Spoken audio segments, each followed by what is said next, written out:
this is Aoife Dean and this is the Happy Weight podcast. Thanks so much for joining me, especially today. I'm actually kind of using you and abusing you to not do my jobs. I have a whole list of jobs here. Get diesel, collect a parcel, drop off art that I'm throwing out because it's bad feng shui, go to the charity shop, go to Drina Co-op, go to Lidl. I have this whole written list in front of me and I'm basically procrastinating on all my life jobs and I would rather talk to you instead. So thanks so much for being here. And I want to start off with another hunger is the best sauce story. So I was somewhere the other day and I was starved alive and all they had with a cup of tea was these biscuits that if custard creams and bourbons had a baby. They were what were they? They were called chocolate creams or something made by Jacobs, but they were those retro simple and off-owl biscuits. And because I was hungry, I had them and I actually felt like making a public announcement. I was like, in my head, I was like, is everyone aware that these exist? These are the most delicious thing I have ever tasted in my life. And sure, yet again, it was because my body needed them. So my brain was like, yay, well done, human. You remembered to eat. Good job. And, my brain was rewarding me to its maximum for eating. And those times are always stand out to me now because I did so much overeating and binging. And in dieting as well, there's a lot of wake up, you have breakfast, you have your mid-morning snack, you have protein foods, you've whatever, and then you have a binge, and then you're back to your morning breakfast and your snack and your whatever, and then you have an afternoon binge and blah, blah, blah. And you're just continuously full. And then the fuller you are, the more times in the week that food is a bit meh. That there's nothing memorable really or stand out about any of your food. And then when you're emotional, or when I used to be emotional anyway, I'd be like, okay, what's the fattiest, most comforting thing or sweetest thing or nicest thing or most comforting thing that I could get now?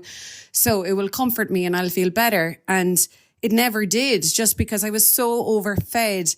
My taste buds were dead. And my brain was like, I'm not going to reward you for this because I'm currently trying to deter you from eating because you're gone way past your natural weight. So I think every time, when I figured all of this out, any time that a food tasted meh, and I knew it was tasting meh because I'd eaten more probably than I needed the last few days, I was like, it's kind of actually a good thing that your brain is like, you are not meant to be overeating. I am not going to send you pleasure signals for this food. You do not need it. I'm deterring you from eating. It's actually a really, really good thing when you see it the other way.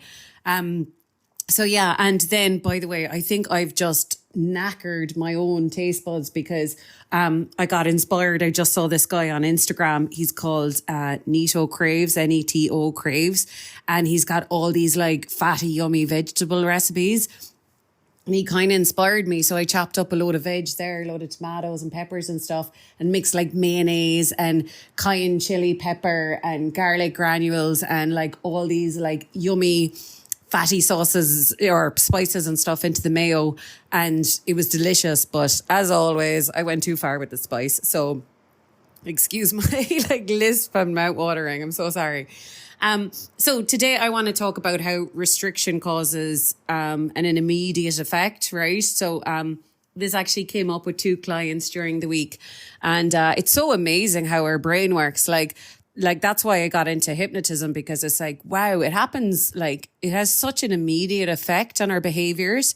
What we say to ourselves. I remember when I was binging and when I was, finishing big packets of things, I wasn't in my body. That's the whole point of disordered eating. You're not noticing the flavor and the texture and the feeling in your belly and your belly getting increasingly full. No, you're just warped thinking in your head and using food to think fearful thoughts, basically. I'm going to get fat. I'm going to stay fat. I'm going to get even fatter.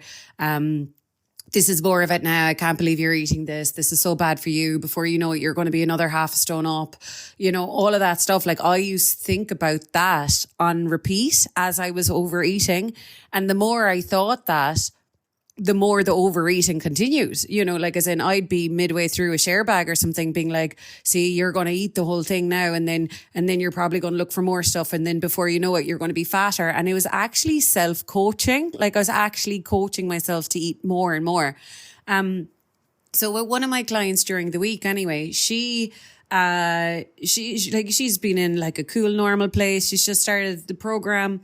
And there was a day that it was just totally warranted, and like she was listening to her cues and everything. But after her busy day in placement and stuff, she got a hot chocolate, and she was in Bewley, so she got a hot chocolate, and they give you a little chocolate with it. And that was all cool, like just from a physical point of view. Yeah, she totally felt better after it. It wasn't overeating. It wasn't disordered. It didn't ruin her appetite. She was still like hungry for her dinner later. She didn't have to go to bed full and stuffed. It didn't spiral into eating loads more stuff. So just like on all measures, it was a totally normal way to have a hot chocolate and a little chocolate. And then the next day, she also did that. And then after the second time she did that, say she done that on a Thursday and then a Friday, or no, a Wednesday and a Thursday. Then on the Thursday after the hot chocolate and the chocolate, she kind of spiraled into, I think she bought a share bag of little crunchy nibbles or something like that. And she ate loads of them. And then she had, like, it wasn't a binge either. Like it just had turned on something in her brain that hadn't been on in the last few weeks of just wanting to pick and snack on chocolate, just wanting more of it and having food noise around chocolate and all of it. And, I've been through all this before myself, and then I've been looking at food diaries for 17 years, working with people. So like, for me, that's a pretty obvious what happened there. So she kind of went for the first hot chocolate on the Wednesday, but she probably had a lot of fear and doubt. And then that fear and doubt spiraled, it was building and building and building. And then when she got it again on Thursday, that was it. It was game over. She was in full fear and doubt, and her brain was like, okay, well, this is really it now. You really have to stop chocolate. Like as in you really have gone over a normal amount of chocolate to have in 2 days. And so that had an immediate effect on her to eat more chocolate. So it's kind of two things. One of them is like the survival instincts of, oh my God, something is going away, so I need to have it. So like I was joking with her, like, look, we would be the world's best cave women long ago, because if we get a sniff of food, even if it's a food we don't like going away, we will probably be trying to get our hands on it before it goes away. And the second thing is that it was kind of two things. It was that like, she was basically restricting us. She was kind of saying, this has to go away. So there was a mix of, because I've broken it now, I might as well break it properly before I go back on the wagon. But it's just that whole thing that it's really weird, isn't it? That you would imagine if someone says to themselves, okay, I've had enough chocolate now for the week. I'll leave it there. I'm not going to have any more chocolate. You think that might have the effect of having less chocolate. In most cases, and with anyone with a kind of emotional brain, or like I said, a sensitivity to food scarcity, it will actually have the opposite effect. You will have more food noise about that food than ever. You'll be thinking about it constantly. And she was, the poor girl. And the next day she was working from home and she really wanted a mocha. And she didn't let herself have it. She was resisting. And over the course of the day, she was picking and snacking on all of these chocolates left around because she wouldn't allow herself leave the house and go get the mocha. She just was like, no, I'm just not going to have any more chocolate, which then led to more snacking and stuff. And so that approach doesn't really ever work. Like, you're not going to fight survival instincts. Like, just like if you made a plan of, okay, I'm going to put my head underwater for a minute, and then when I come out, I'm not going to take a big deep breath in. It's like, that's in your unconscious control to collect air if you've been low on air. And with food, it's in our unconscious control that if food is low, we get it, we fight for it, we find a way to have it. So you putting a ceiling on any food is just triggering your survival instincts to go find it and do whatever the hell you need to do to get your hands on it. And I think a simple little game that we have to play on that one, because I was saying to her, I was like, look, if I change the plan now today on this call, and I was saying, look, from here on in, you're going to have 4 Galaxy caramels or 5 Galaxy caramels every day for the next 3 months. And then I was like, so if that was definitely the plan, right? If every day starting from tomorrow for 3 months, you were only going to be eating Galaxy caramels, do you think you'd want chocolate tonight? And it's like, no, you wouldn't. And then if I was picking the most random crisps and biscuits or chocolate bars or ice creams, and I was like, oh, by the way, you know, this list of things, right? You're not, starting from midnight, you're not allowed to have anything on that list. It's like, then do you think you would eat those things tonight? And it's like, you definitely would. So it's like, we're even consciously aware of that effect, I think. You know you would want it if you know that come later on or tonight, it's going to be going away. So you can't keep backing yourself into this corner where you're forcing yourself to overeat unnaturally. Because when we put ourselves on diets, or when we put a limit on a food, or when we say like, okay, that's it now, no more bread for you for the week, you're pushing yourself into a corner and your brain into a corner where it has to go get that food.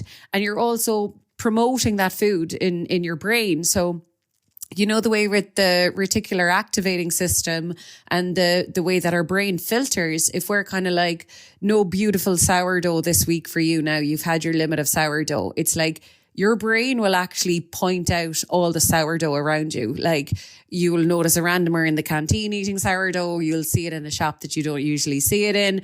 Like it will actually be more on your mind, and all of that contributes to food noise. So with this girl, I was saying, like, is it too late to get a mocha? Like, it was 4:00. I was like, is it too late to get one, or could you still go out and get one? And she was like, I could still go out and get one. And I was like, okay, well, how you answered that means you have to go get one, because it really sounds like you still want it. And you just have to be kind of assured that the lowest calorie option is always to get exactly what you want, because she had proven it, right? She had like, kind of a whole day until 4:00 of eating random stuff that she didn't actually love or enjoy.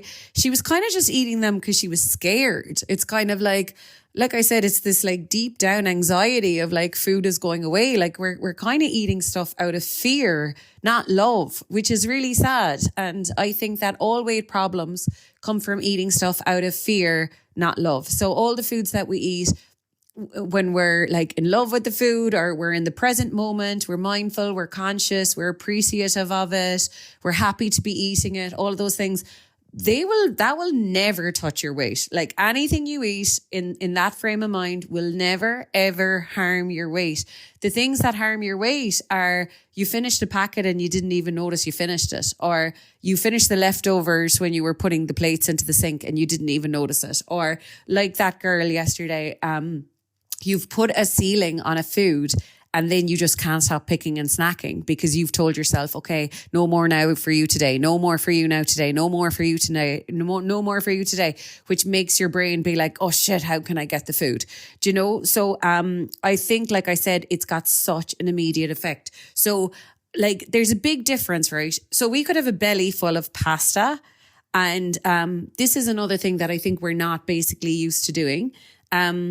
We can sit with a belly that's too full of pasta without saying, this means I'm going to get fatter, without saying, this now means a bad day, this now means I'll never lose weight, this means I'm a failure, this means I've had enough pasta now for the week, or this means I shouldn't be eating pasta doesn't suit me. Like all of those attached stories, they're the problem, right? Because we don't need to make any story about the future when our belly is too full of pasta. Like if our belly is too full of pasta, it's like, can you just sit with this feeling without attaching stories about your past and future to it. So can you just be like, just like being cold or needing to go to the loo and there being no toilet around? It's like, I can survive this feeling until it goes away, so I suppose coldness is different. You get a jumper, and needing to go to the loo is different. You need to get to a toilet, but with a full feeling or like a post-eating uncomfortable feeling, you just have to sit with it because it will go away. And you're not doing anything abnormal. And it's not as if everyone who's a healthy weight doesn't experience a too full belly. And it's not as if anyone who's ever lost weight, is losing weight, is slim, doesn't feel overfull from time to time. Like, feeling overfull is a normal human experience, but it's how you deal with it that determines your weight. So if you feel overfull and you're like, oh my God, I've broken it. Oh my God, I'm getting fat now. Oh my God, I can't eat pasta for the week. Like, that's the mistake people make. They make physical signals are only talking about the present, right? So when our belly is giving us that discomfort signal in our belly, it's not saying don't eat pasta next Thursday. It's saying don't eat more pasta now, please. Like, can you just hold your horses? I've given you this discomfort signal because I'm at my max. I'm at my max digestive capacity and things are getting difficult. So can you just give me some time and space to work through this food, and I'll work through it. And no matter how much you've eaten, your body will work through it and you'll always get back to hunger again.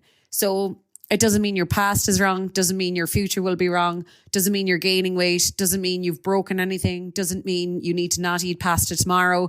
It literally means nothing other than what it's trying to tell you in the present moment. And most people, like with weight problems, really confuse that, because you could wake up in the morning, say after a heavy weekend, and basically what your body is experiencing is like that heaviness. It needs a break. It might take a few hours before you're hungry for breakfast. You might need lots of tea and water and coffee today. It might be more hydration and energy needs rather than food and heaviness in your belly. So like I said, that happens for everyone. There's no issue there. Whereas when we're used to dieting and disordered eating, we're going to come into Monday morning feeling gross and heavy, and we're going to be like, that's it now. I need to make a plan for the week. And it's like, okay, you've just caused something that could just be natural and wear off into overeating, basically, because that plan of restricting will actually just mean you end up overeating in a kind of, like I said, out of fear, out of anxiety, out of there being a lid on something we need unlimited amounts of, which is food. We need unlimited amounts really for survival, or at least for peace of mind. We need to know that there's always food around, there's always food there. So you're really toying with something like fundamental to kind of our survival and stuff by saying there won't be any of that food later in the week. And I had another client, and it was a bit of a similar story, right? Because I think the hardest thing about going from controlling, so controlling is like, this is my breakfast, this is the amount of this I should use, this is how I measure out my oil, whatever. So all that controlling, rigid, horrible approach to food, so that's dieting, that's disordered eating, that's, hop, skip and a jump from real weight problems, basically. And so the opposite of that would be listening and trusting. So it doesn't matter if it's 8 a.m. and the whole country is eating breakfast. If your belly is as full as a frog and is asking you for a break, you give it a break. And then it doesn't matter if everyone else is not eating something. If you've been thinking about this dessert for hours and hours and hours, and it would taste good, it would feel well in your belly, well, then you make the right physical decision for your body and you get the thing that would make you feel better in 20 minutes. But the hard part, of course, from going from a whole list of good foods and bad foods in our mind and a whole list of portion sizes in our mind to then going to listening to something as like wild and feral as the human body, as nature, because it's not going to be predictable. So I remember when I was starting off with all of this and I was like, okay, Aoife, this is a simple thing now. You're not restricting. You're not forcing weight loss. All you're doing is you're going to start getting curious about when does your belly get hungry. So just assuming that if your skin doesn't tell you it's cold, maybe it's not cold. And if your bladder doesn't tell you you need to go to the loo, maybe you don't need to go to the loo. And if your stomach isn't telling you you're hungry, maybe it's busy, still breaking down the last food you gave it. So that was a kind of straightforward, logical thing. However, my mind was going mental. Like I said, I was telling myself, look, I'm not restricting you. I'm not saying foods are off. I'm just saying I'm going to wait till my belly is hungry. And my mind was like, what about your metabolism? What about needing to eat every 2 hours or whatever? What about your 5 a day? What about healthy snacks? What about you're going into the city now? Shouldn't you eat something before you head into town? And it's like, I'm not going to the Sahara Desert. Like, there'll be food there too. Like, most of the places we're going, there's going to be some food there or drinks. So like, my mind was just having a freak out because it could no longer control things. I was now moving to trust, the trust that if my belly wanted something, it would tell me. Like, it will really make it known. I've experienced weakness before, or mood drops, or your belly rumbling, or any of those signals that your physical body needs food. Like, your body is never, ever, ever going to forget to give you those signals. So our control is really redundant and interfering and unnecessary and leads to an unhealthy weight. So when I was doing that anyways, I was kind of like, yeah, so I'll just chill out, wait for my stomach to be hungry, and then I'll probably go for a green juice, or I'll probably go for some salads. And then when I was doing this, it was like I'd get hungry and all I wanted was Findus crispy pancakes. I wanted something salty and crappy and comforting, and like, it really took a few rounds of those Findus crispy pancakes. I don't think they even make them anymore because of the horse meat scandal and whatever else was in them. But that was a really big one for me because I was a dietitian. So, and the only way you get into weight problems anyways is by being super negative and judgy about food. So it was like the universe was trying to test me, because this was about like the most judgiest food I could have wanted. Like, as in, I was like, that is absolute dirt. Why would I want to eat that? You know what I mean? But like, my taste buds and my belly wanted it. And around that time as well, I was in Lisbon, and if I asked my body what I wanted, it just wanted a coffee and 2 Portuguese custard tarts. And then later on, it's like, okay, the world is your oyster. Out of anything you can have in Lisbon, what would you like? And it was like a coffee and 2 Portuguese tarts. And like, with the Findus crispy pancakes and with the custard whatevers, of course it came to an end. Like, of course it did. Like, with any food, every food has pros and cons. Like, there's nice bits about the food. There's not nice bits about the food. There's bits about the food that help you feel good. There's bits about the food that you mightn't like the aftertaste, or you mightn't like the after feeling in your energy levels or whatever.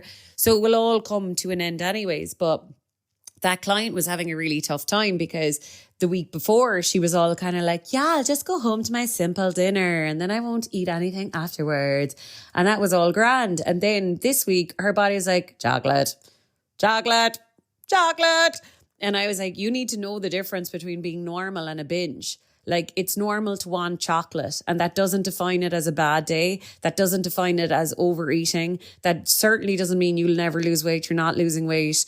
It doesn't mean, it's not the start or end of anything. So it's kind of like, we have to start thinking like slim people. It's like, if a slim person wanted a chocolate bar, what would they do? Would they spend 7 hours fighting it while they're eating almonds and apples and cottage cheese and whatever else, when they could have just headed off, got the 250 calorie toffee crisp or whatever it was, and it was way less calories than all the crappy alternatives all day. And I just think healthy alternatives are bullshit. That's my opinion on it anyway. And I think all those scrimpy, crappy recipes of like cutting stuff out, I'm like, I just don't see that as food love. I'm like, eat properly, eat quality, and stop trying to piss off your body. Like, I think I used to piss off my body so much, because it would be like, Aoife, can I have, banana Nutella?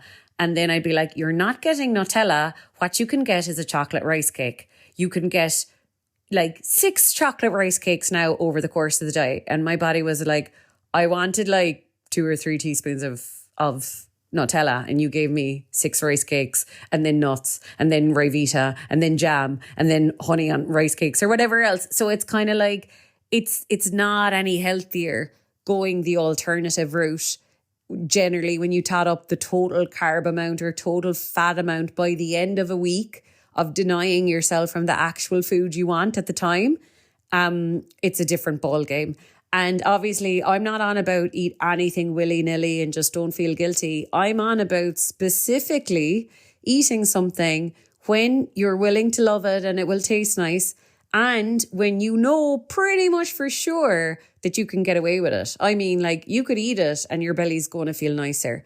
Like, I'm not on about you eating it and knowingly making your belly uncomfortable. That's something I think we have to kind of reframe as, why do we deserve such a crappy relationship with food when everyone else out there is using it for joy and love and everything else? So I hope today's episode helped. If you'd like coaching in your own time, there's the Happy Hypno Weight program. It's €99 for lifetime access. Loads of affirmations on that. Loads of hypnosis to listen to as you drop off to sleep. By the way, if you have that program and you're falling asleep listening to the things, that's grand. There's no problem with that. Hypnosis is kind of meant for that state where you're falling into sleep or asleep. So that's grand. Catch me on Instagram and all the usual places, happyweight.ie. And thanks so much for being here. Okay, take care. Have a lovely week.